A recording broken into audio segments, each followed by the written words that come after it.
Alright, here's another little DIY project I'm working on. I just have this, 3/4 inch board. It's primed white. It's been knocked around and dirtied up. I don't really care. I have a section of flexible track and a couple of buffer ends, just Atlas code 100. I do have a spare, I guess it's a coupler height gauge, strip pin height gauge. I'm assuming this is a track gauge as well. Anyway, what I intend to do is this. I basically want to attach, I might be able to find a smaller piece of track, I guess, too. I just want this to fit on here. I'll connect those together like that. So I'll have what?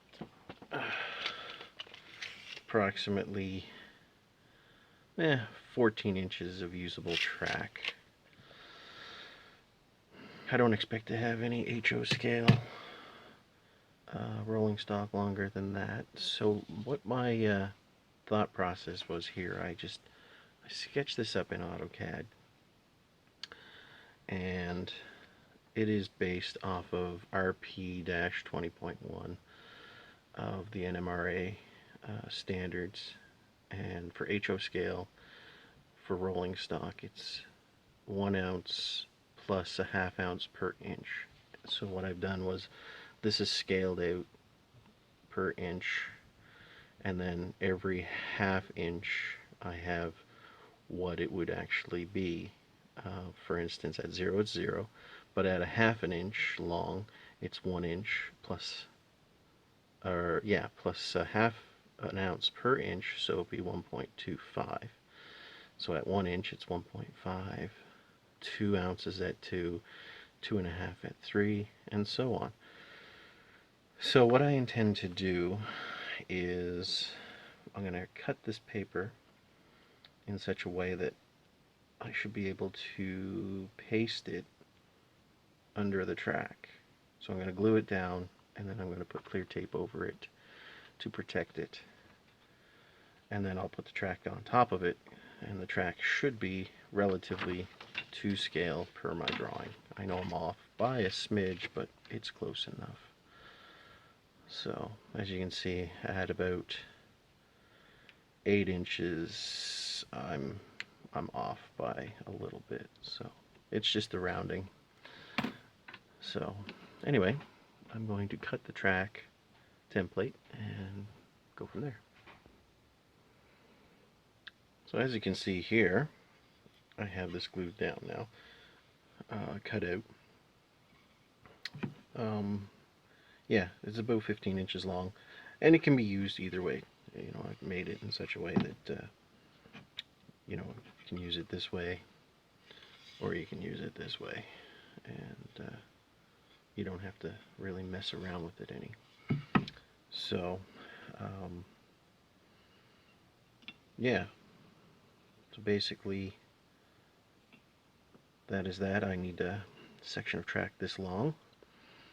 How long will that be? Looks like about 10.5 inches.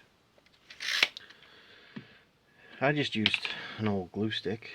I didn't want to get into any wet glue, because the next thing I'm going to do to protect this is I'm going to put clear packing tape over it. I'll be back.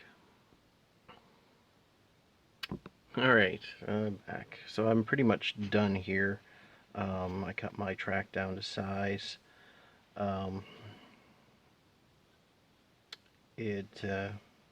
Yeah. That's basically it in a nutshell. I need to find some rail joiners somewhere. I know I've got lots. Let's see what I got here. So the buffers are already installed. I'll install these rail joiners and nail down the center track, and we'll be good to go. Now you'll notice I did a thing a little different than what others do normally. Instead of cutting out the rail, installing the joiner, and then later on going back and gluing in a tie,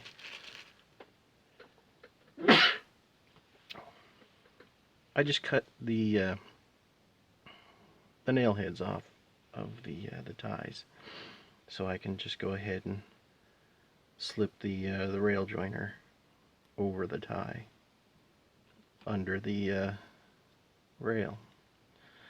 I like it myself.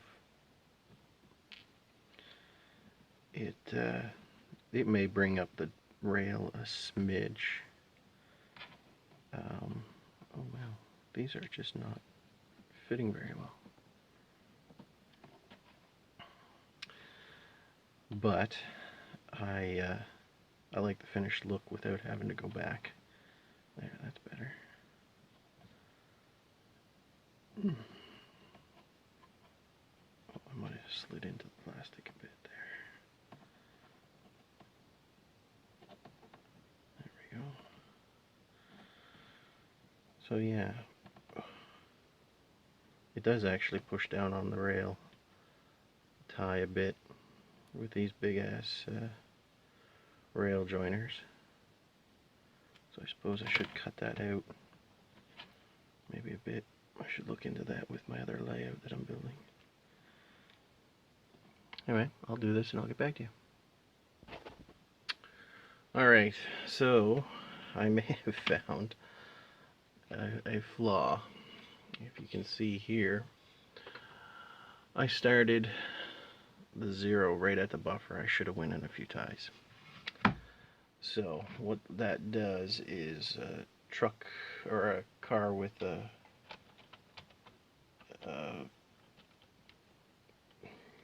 coupler on it won't go all the way to 0. Now, doing it from this side, because I'm a tie or so in, might actually prove to be better.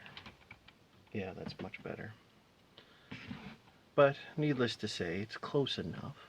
It's not like we're, you know, doing exact science here. We can go from 0. She's just about 5 inches, so I don't have to think about it. It's 3.5 ounces, because at 1 inch she should be 1.5 ounces, and yeah, 5 inches, 3.5 ounces. So that's a no-brainer. Not a problem at all.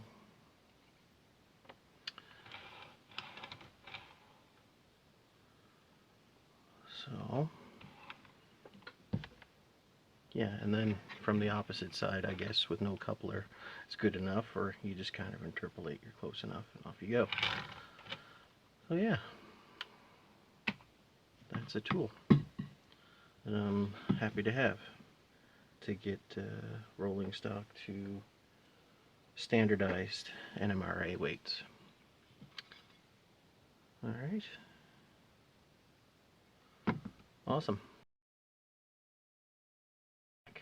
You know, now that I think about it, I believe this is an extra coupler that I have, coupler height gauge. I think I'm going to switch out one of these buffers for a piece of track and the height gauge, which will correct this end. Yeah, modification coming up.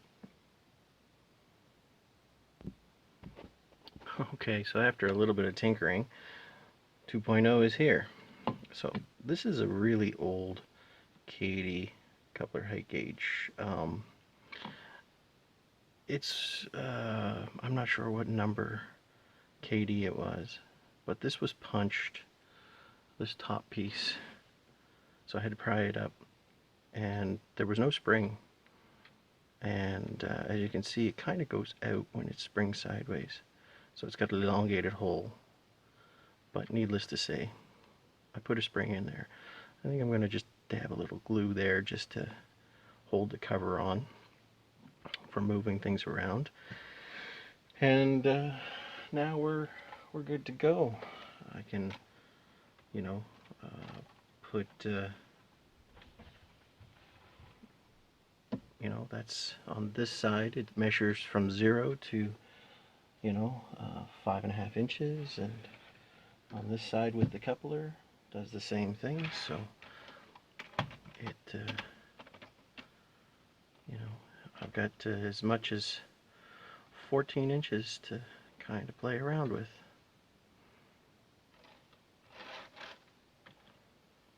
So I'm very pleased. Here's a close-up. So it's just got a buffer.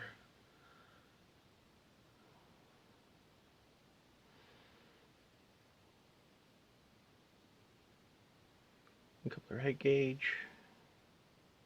It's screwed in permanently, so it's not going anywhere. There we are. Thanks for watching.